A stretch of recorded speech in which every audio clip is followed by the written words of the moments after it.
నమస్కారం. ఈ రోజు చాలా విశేషమైన రోజు.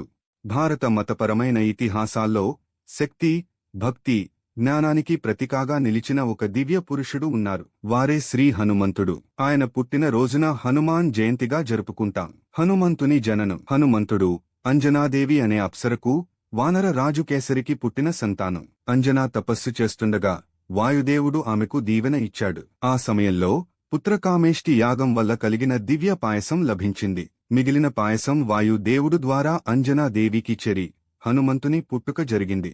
ఈ ఘటన చైత్ర పౌర్ణమి రోజున జరిగింది. అందుకే ఆ రోజును హనుమాన్ జయంతిగా పూజిస్తాం. చిన్నప్పటి చిలిపితనం. చిన్న హనుమంతుడు ఒకసారి ఆకాశంలో ఉన్న సూర్యుడిని మామిడి పండుగ ఊహించి ఎగిరిపోయాడు. దానిని తినబోతూ ఉండగా ఇంద్రుడి వజ్రాయుధంచే శిక్షింపబడ్డాడు. అందుకు వాయుదేవుడు కోపంతో ప్రాణవాయువును ఉపసంహరించాడు. దాంతో భూమి అంతా నిశ్శబ్దంగా మారింది. దీంతో బ్రహ్మ, విష్ణు, శివుడు మొదలైన దేవతలందరూ కలసి హనుమంతుడిని ఆశీర్వదించి అమరత్వం, అపారమైన బలము, జ్ఞానం, ఆకారాన్ని మార్చే శక్తిని ఇచ్చారు. రామునితో భేటీ. సీతామాతను వెతుకుతూ రాముడు వనంలో ప్రయాణిస్తుంటే హనుమంతుడు ఆయనకు పరిచయం అయ్యాడు. ఆ క్షణం నుంచే హనుమంతుని జీవితం రామునికి అంకితమయ్యింది. అతనిలో దేవుని దర్శనం జరిగింది. లంకకు ప్రస్థానం.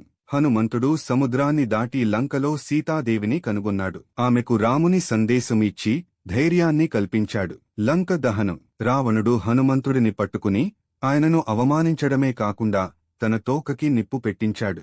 అయితే ఆ అగ్నితోనే లంక నగరాన్ని హనుమంతుడు దహించాడు. అది ప్రతీకారం కాదు, దుర్మార్గానికి హెచ్చరిక. భక్తి పరాకాష్ట. రాముడు ఒకసారి అడిగాడు, నువ్వు నన్ను ఎలా చూస్తావు? హనుమంతుడు బదులిచ్చాడు, శరీరంతో నీ సేవ చేస్తాను, మనసుతో నిన్ను గుర్తుంచుకుంటాను, ఆత్మతో చూస్తే నువ్వు నేనే. ఆయన తన ఛాతీ చింపి లోపల రామసీతలను చూపిన దృశ్యం యుగాలు దాటినా మన మనసులను కదిలిస్తుంది. ముగింపు. ఈ హనుమాన్ జయంతి దేవుని ముందు నమస్కరించండి, కాని అంతేకాదు, మనలోనూ ఒక హనుమంతుడు ఉందని గుర్తించండి. ఆ శక్తిని మేల్కొల్పండి. జై శ్రీరామ్. జై హనుమాన్.